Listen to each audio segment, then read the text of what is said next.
Samsung Galaxy S24 FE এই ফোনটা যখন 2024 সালে লঞ্চ হয় তখন এটা বেস ভেরিয়েন্টের দাম ছিল 85-87 হাজার টাকা, যেটা আনঅফিসিয়াল। আর যদি আপনি অফিসিয়াল নিতেন সেক্ষেত্রে আপনাকে 1 লাখ বা 1,10,000 টাকা গুনতে হতো। তো কথা হচ্ছে যে 2 বছর পরে এসে এই ফোনটার প্রাইস কিন্তু অনেকটাই ড্রপ করেছে, প্রায় আপনি অর্ধেক বলতে পারেন। এটা বর্তমানে ব্র্যান্ড নিউ আনঅফিসিয়াল পাওয়া যাচ্ছে 8GB 128GB ভেরিয়েন্টে 47,000 টাকায়। আর যেটা হলো 8GB 256 ভেরিয়েন্ট সেটা পাওয়া যাচ্ছে মাত্র 55,000 টাকায়। কথা হচ্ছে যে 2 বছর আগের একটা ফোন 2026 সালের শেষের দিকে এসে এই দামে নেওয়া কত টাকা যৌক্তিক হবে, আর এটা পারফরমেন্স কেমন হবে, এটা ব্যাটারি ব্যাকআপ কেমন হবে, এটা ক্যামেরা কোয়ালিটি কেমন হবে, এই সব কিছু শেয়ার করব আজকের ভিডিওতে।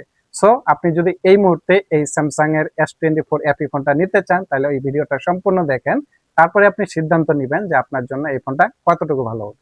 আর যদি চ্যানেলে নতুন হয়ে থাকেন অবশ্যই চ্যানেলটা সাবস্ক্রাইব করে আমার পাশে থাকবেন। চলেন শুরু করা যাক। আচ্ছা, প্রথমে আসি এই ফোনটা ডিজাইন এন্ড বিল্ড কোয়ালিটি নিয়ে। ডিজাইন দেখতে শুনতে সেই চিরচেনা স্যামসাং এর মতোই, কোনো পার্থক্য নেই ডিজাইনে। ডিজাইনটা আমার কাছে পার্সোনালি ভালো লাগে। স্যামসাং এর ডিজাইন সিম্পলের মধ্যে তারা ডিজাইন করে থাকে, তো ডিজাইনটা ভালো।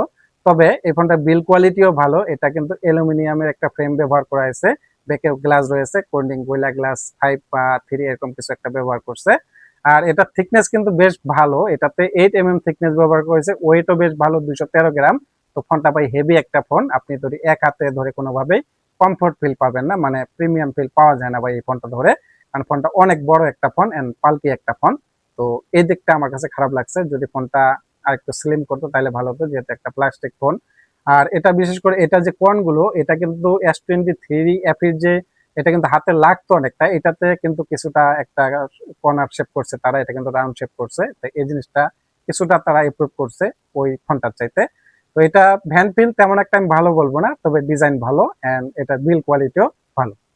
আচ্ছা, এখন আসি ফোনটা ডিসপ্লে সেকশনে। ফোনটাতে 6.7 ইঞ্চি একটা ডাইনামিক অ্যামোলেড ডিসপ্লে রয়েছে, যেটা 2x এর 120 Hz রিফ্রেশ রেট আর HDR10+ সাপোর্ট করে ডিসপ্লেটা। তো ডিসপ্লেটা অবশ্যই ভালো, কালার কোয়ালিটি কোনো ঘাটতি পাবেন না, স্মুথ একটা ডিসপ্লে পাবেন। তো কালার কোয়ালিটি বিশেষ করে আপনার যদি কন্টেন্ট ওয়াচিং করেন সেক্ষেত্রে খুবই ভালো মানে কালার কোয়ালিটি এখানে পেয়ে যাবেন। ব্রাইটনেস হিসাবে এখানে কিন্তু 1900 নিটস ব্রাইটনেস তারা ব্যবহার করছে, যেটা পিকে ব্রাইটনেস, তো ব্রাইটনেসে কোনো ঘাটতি থাকবে না। আর পিপিএ ডেনসিটি 385 মতো পিপিএ ডেনসিটি এখানে থাকছে। পিকচার কোয়ালিটি মোটামুটি ভালো হবে। আর এটাতে প্রোটেক্ট করতেছে Corning gorilla glass Victus plus, তো প্রোটেকশনের বিষয়টা ভালো লাগছে। ওভারঅল ডিসপ্লেটা সেই লেভেল একটা ডিসপ্লে, বাট আপনি যদি এটা চিন বেজেলটা দেখেন সেক্ষেত্রে আপনার একটু মনটা খারাপ হতে পারে, কারণ চিন বেজেলটা বেশ মোটা সোটা। তো স্যামসাং এর এই জিনিসটাই এখন তো তারা পিছিয়ে আছে, কারণ তারা কিন্তু চিন বেজেল বরাবরই একটু মোটা দিয়ে থাকে, কারণ একটা ফ্ল্যাগশিপ ফোন। অবশ্যই এখানে আরো স্লিম করার দরকার ছিল চিন বেজেলটা।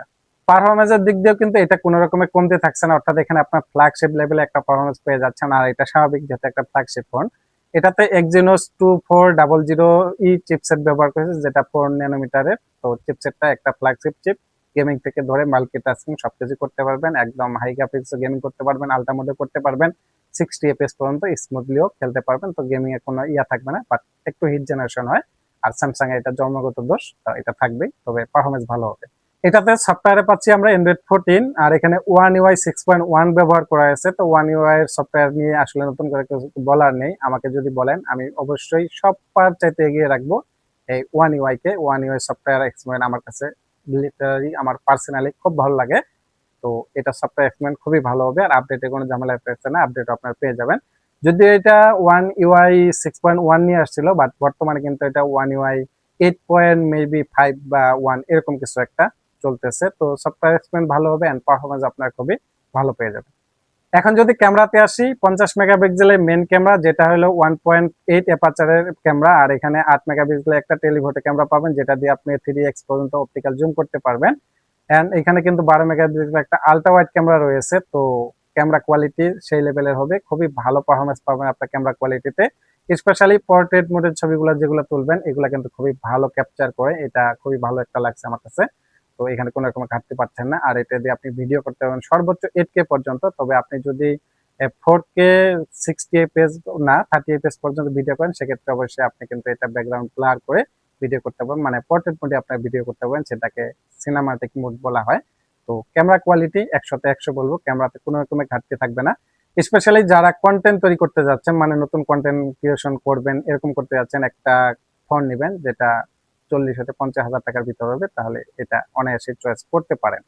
এটাতে সেলফি ক্যামেরা হিসাবে 10 মেগাপিক্সেলের সেলফি ক্যামেরা রয়েছে, যেটা দিয়ে আপনি সর্বোচ্চ 4K 30fps পর্যন্ত ভিডিও করতে পারবেন।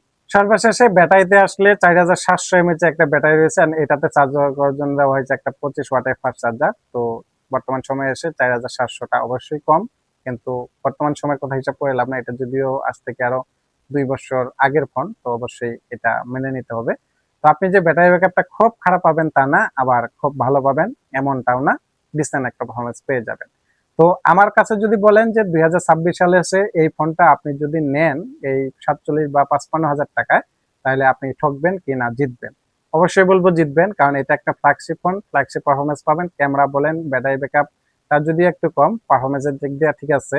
তো ডিসপ্লেটা খুবই ভালো। তো আমি অবভিয়াসলি সাজেস্ট করবো যে এটা আপনারা ব্র্যান্ড নিউ নিলে নিতে পারেন, এবং কি আপনি যদি সেকেন্ড হ্যান্ড মার্কেট দেন সেক্ষেত্রে 40,000 বা 39,000, আর যদি কন্ডিশন ভেদ মানে একদম ফ্রেশ কন্ডিশনে হয়, অল্প কিছুদিন ব্যবহার হয়ে থাকে, সেক্ষেত্রে আপনি 41-42 হাজার টাকা এই ফোনটা নিতে পারেন। আপনি জিতবেন ভাই, ঠকবেন না, কারণ ফোনের বাজারে কোন লেভেলে অস্থিরতা চলতেছে আপনারা দেখতেছেন।